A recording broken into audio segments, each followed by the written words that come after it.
The Korean Mafia boss was putting up posters on the street, desperate for the slightest clues about his missing younger brother. His hands, usually steady enough to pull a trigger without a tremor, shook as he smoothed the paper against the cold brick wall of an alleyway in Itaewon. Jinwoo Park was a man whose name whispered terror through the neon-lit corridors of Seoul's underworld.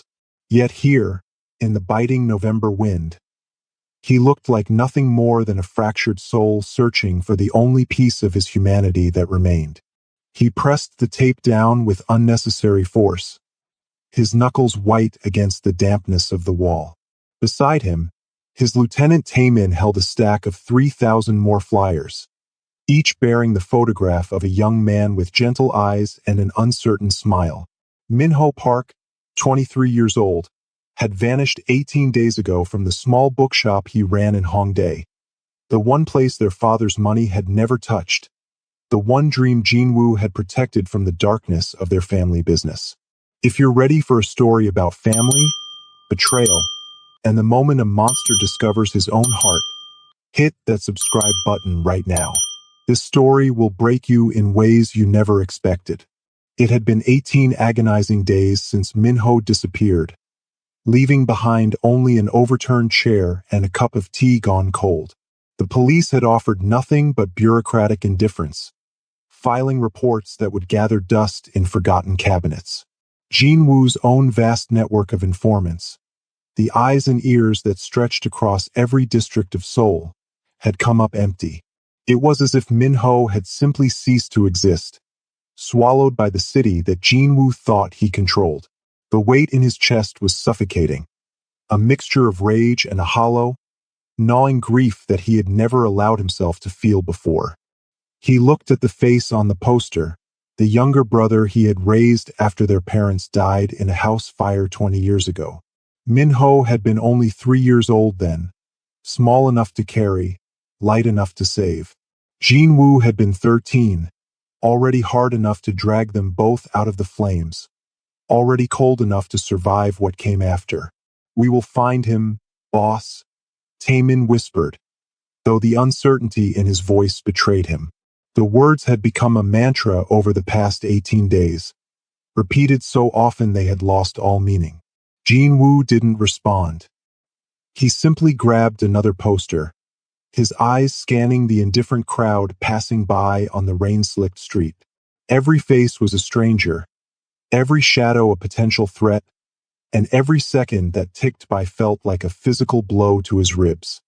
He was the king of an empire built on blood and fear, a man who had clawed his way from the ashes of that burning house to the top of Seoul's criminal hierarchy.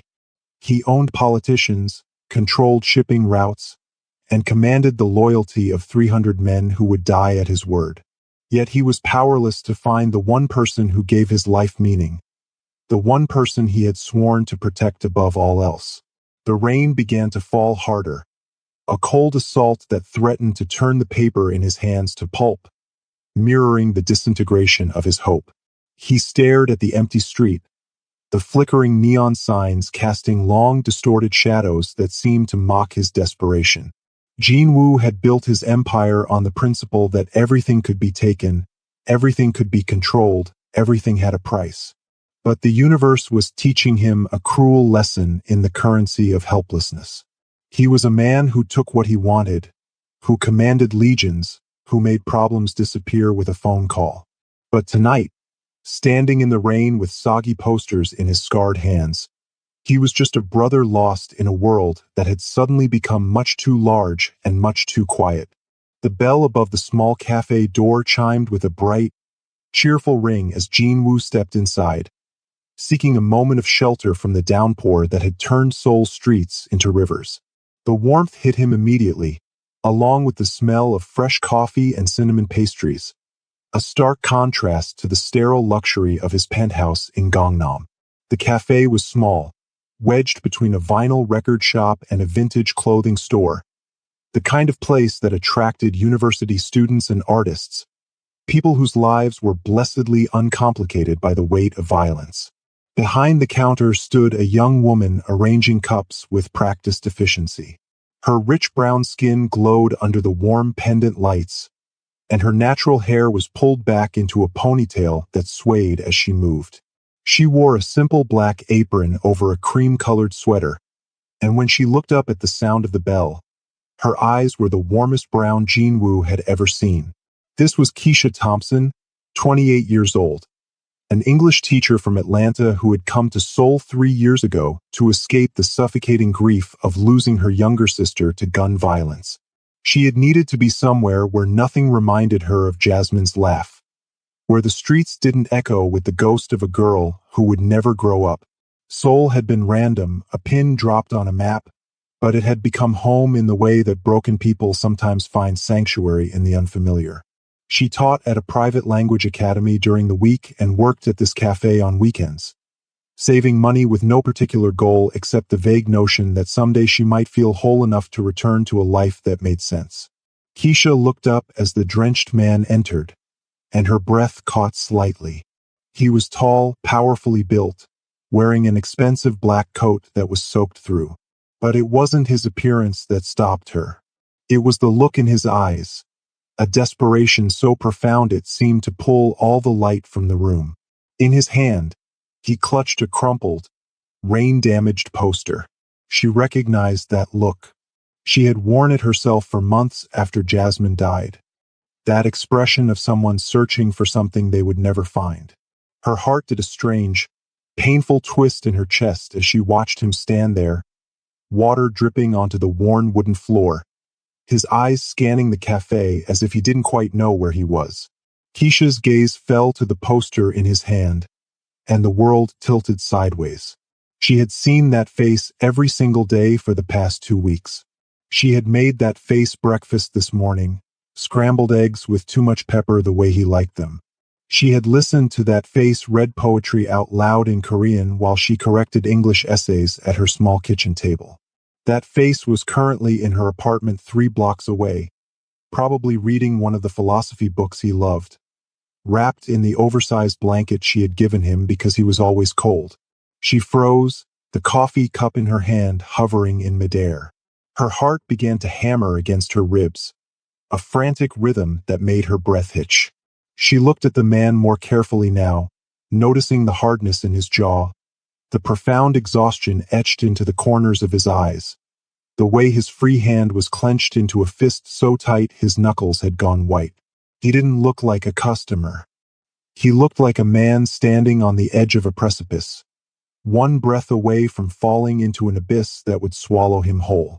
Keisha's mind raced back to 2 weeks ago, to the rainy Tuesday evening when she had found the young man huddled in the doorway of a closed shop near Hongdae Station. He had been soaking wet, shivering violently, his eyes wide with terror that seemed to exist beyond the physical cold. When she had approached him, asking in her careful Korean if he needed help, he had flinched so hard he hit his head against the metal door behind him. There was a fresh bruise blooming on his temple, and his hands were scraped raw.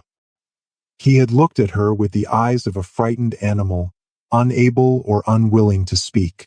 She had tried calling the police, but he had grabbed her wrist with surprising strength, shaking his head frantically, tears streaming down his face. The word he had managed to choke out over and over was a single syllable that sounded like no, no, no. Something in Keisha's chest had cracked open at that moment.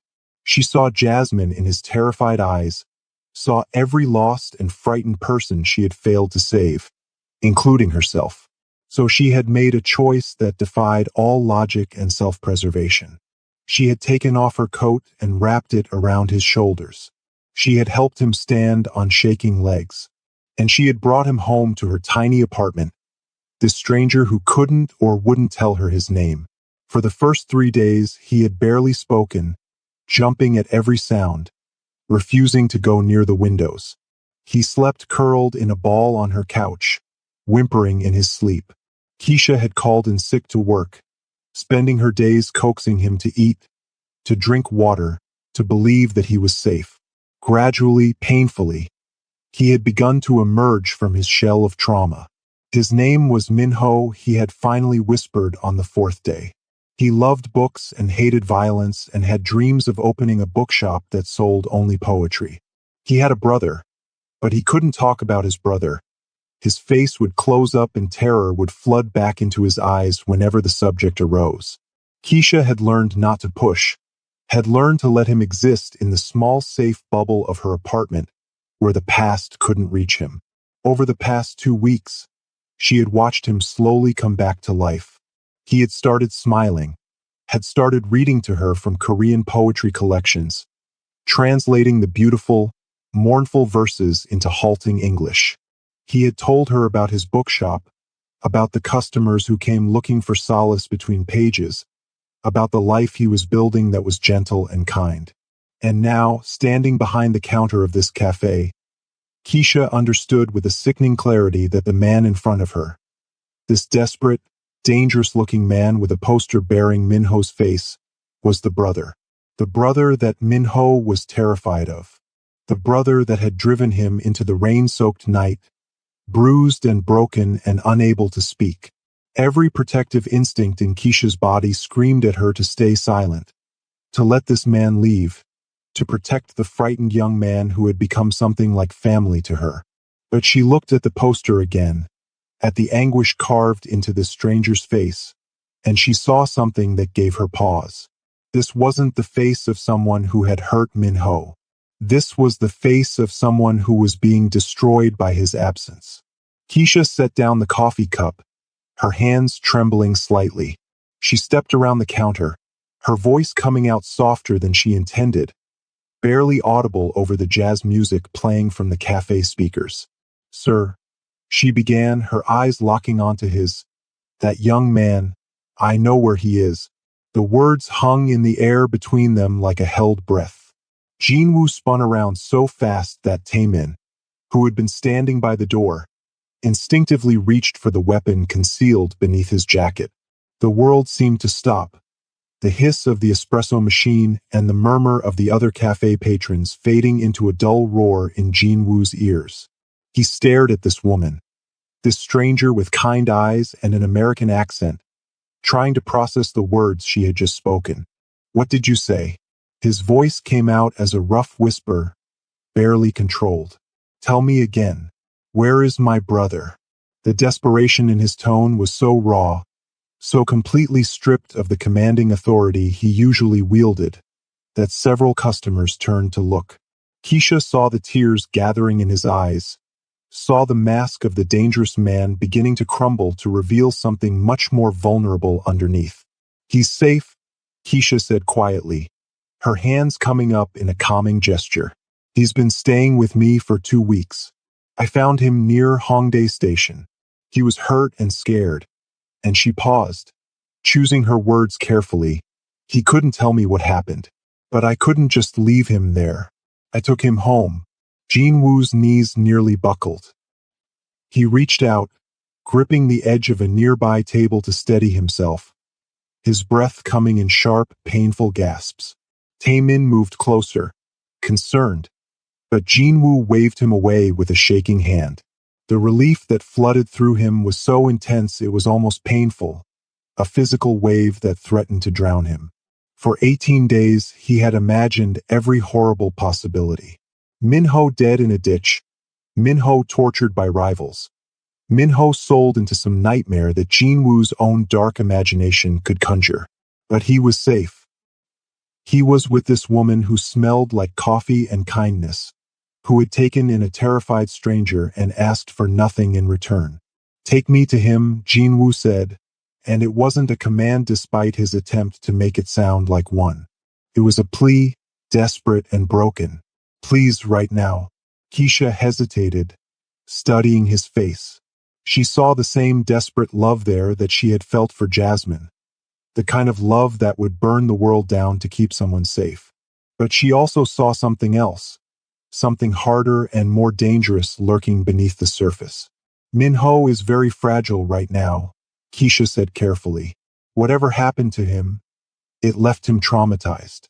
If you're the reason he was hurt, if you're the reason he's afraid, then I won't." Jinwoo cut her off, his voice cracking. "I would never hurt him. Never. He's my brother. He's all I have. Please." The sincerity in his voice, the naked pain, convinced her. Keisha nodded slowly, untying her apron. Let me tell my manager I need to leave, she said. Wait here. As she walked to the back room, Taemin leaned close to Jinwoo, his voice low. Boss, this could be a trap. We should bring more men, secure the location first. Jinwoo shook his head, water droplets flying from his dark hair. No, if she wanted to harm us, she wouldn't have told me anything. She would have let me walk out into the rain and keep searching forever. This woman, she saved him when I couldn't. When Keisha returned, pulling on a raincoat, she led them out into the downpour. The walk to her apartment felt like an eternity to Jinwoo. Every step a battle between hope and fear. What if Minho didn't want to see him? What if his brother looked at him with hatred or fear? What if Jinwoo's world, the violent empire he had built, had finally destroyed the one pure thing he had tried to protect?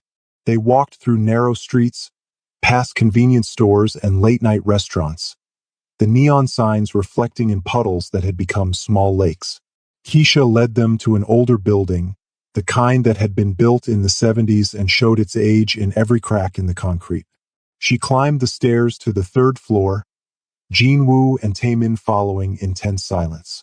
When she reached her door, she turned to face Jinwoo, her expression serious.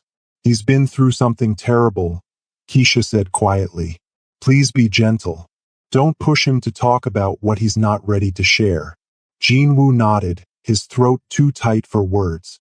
His heart was pounding so hard he could feel it in his temples, in his fingertips, in every nerve of his body. Keisha unlocked the door and pushed it open. The smell that wafted out hit Jinwoo like a physical blow. It was the smell of jasmine tea and old books, of safety and warmth, of everything he had tried to preserve in Minho's life despite the darkness of his own.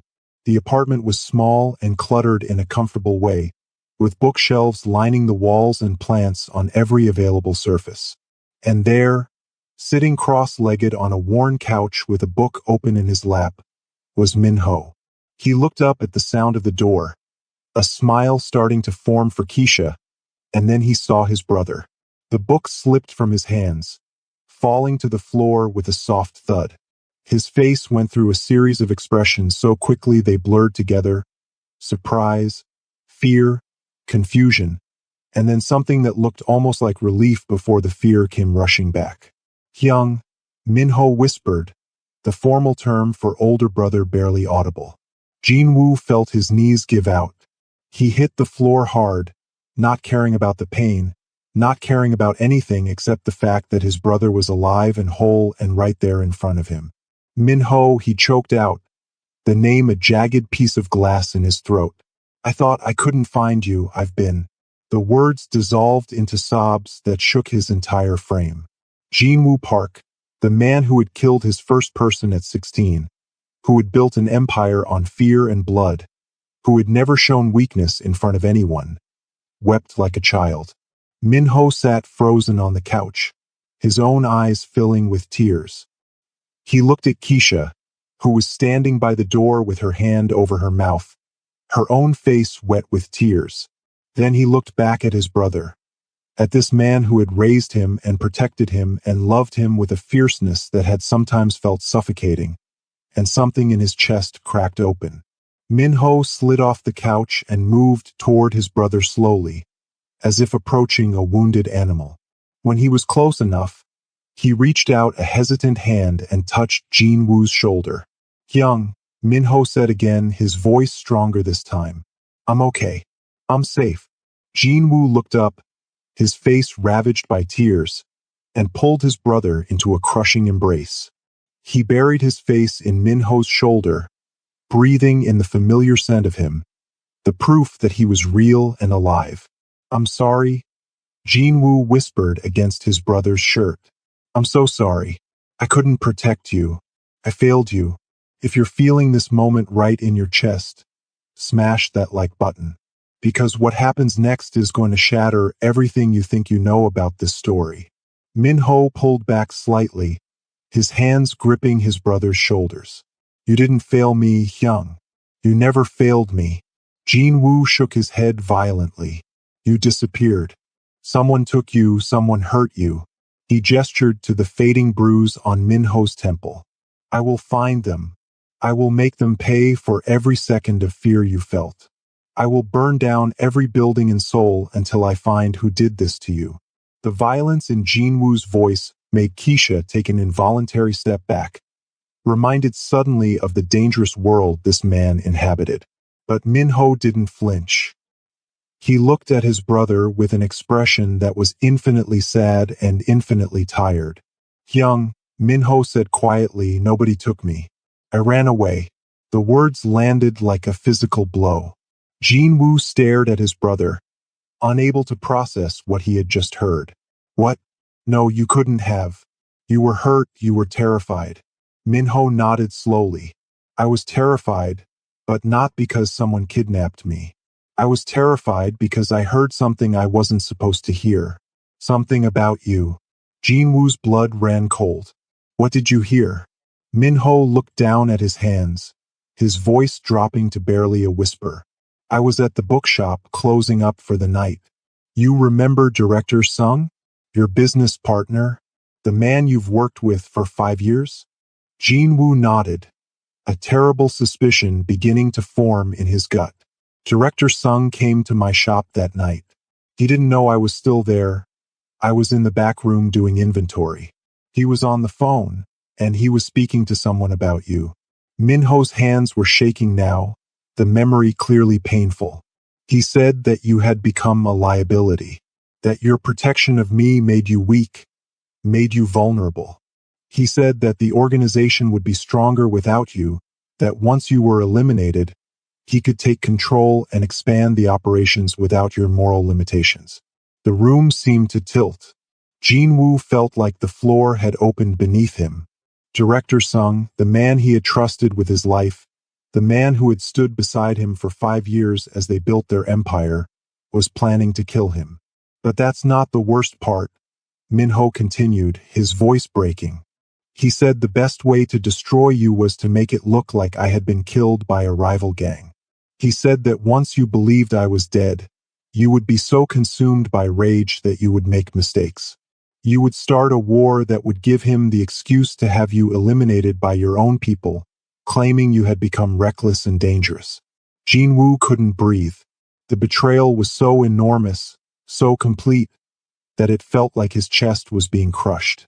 I heard him say my name, Minho whispered. I heard him describe how they would stage it, how they would make sure my body was found in a way that would break you completely. And I panicked. I ran out the back door. I didn't take my phone, I didn't take my wallet, I just ran. I ran until I couldn't run anymore, and then I didn't know where I was or what to do. I was terrified that if I contacted you, they would find me. I thought if I disappeared completely, maybe they wouldn't go through with it. Maybe you would be safe if I was just gone. The pieces fell into place with horrible clarity. Minho hadn't been kidnapped. He had sacrificed himself, had chosen to vanish into the city rather than be used as a weapon against his brother. Jin Woo looked at this young man, this gentle soul who had tried to protect him in the only way he knew how, and felt something fundamental shift inside him. You've been living here for 2 weeks, Jin Woo said, looking around the small apartment. Keisha has been taking care of you. Minho nodded, turning to look at Keisha with an expression of deep gratitude. She found me when I had nothing. She gave me food and shelter and safety. She asked for nothing in return. She didn't even know who I was. Jin Woo stood slowly, his legs unsteady. He walked over to Keisha, who was watching the scene with wide eyes, clearly overwhelmed by the revelation of betrayal and violence that had just unfolded in her living room. He stopped in front of her and bowed deeply, a gesture of profound respect that made Taemin's eyes widen in shock. You saved my brother's life, Jin Woo said, his voice thick with emotion. You protected him when I couldn't. You gave him sanctuary when the world he knew had turned into a nightmare. There are no words adequate to thank you for this. Keisha shook her head, uncomfortable with the intensity of his gratitude. I just did what anyone should do. He needed help, I helped him. But that's not true, Jinwoo said, straightening. Most people would have walked past. Most people would have called the authorities and moved on with their lives. You took him into your home. You gave him your time, your resources, your care. You risked yourself for a stranger. That is not something just anyone would do. He paused, his expression becoming more serious. And now, because you did that kindness, you are in danger. If Director Sung discovers that Min-ho is alive, if he finds out you have been sheltering him, he will come for you. He will not hesitate to kill you to tie up this loose end. The color drained from Keisha's face. I don't understand. Why would anyone want to hurt me? I'm just a teacher. I'm nobody. You're the person who knows the truth, Jinwoo said grimly. You're the person who can testify that Min-ho was hiding from a threat, that he was running from something specific. You're a witness, and in my world, witnesses don't live long. Keisha felt her legs go weak. She sat down heavily on the arm of the couch, her mind racing. I didn't ask for any of this. I just wanted to help. I know, Jinwoo said gently, but good intentions don't protect you from bad men. From this moment on, you are under my protection. You will come with us. You will stay somewhere safe until I can eliminate the threat. Eliminate the threat, Keisha repeated, her voice hollow. You mean kill him? Kill Director Sung and anyone else involved in the plan to use Min-ho against you. Jinwoo didn't deny it. Yes, this is the world I live in. This is the only language that men like Director Sung understand. If I show mercy, if I show weakness, they will see it as an invitation to try again. The only way to keep Min-ho safe, to keep you safe, is to remove the threat permanently. Keisha looked at Min-ho, who was sitting on the couch with his head in his hands. Is this what you want? She asked him. For your brother to kill people because of you? Min-ho looked up, his eyes red from crying. I don't want anyone to die. But I also know my brother. I know the world he lives in. If Director Sung isn't stopped, he won't stop with just trying to kill Hyung.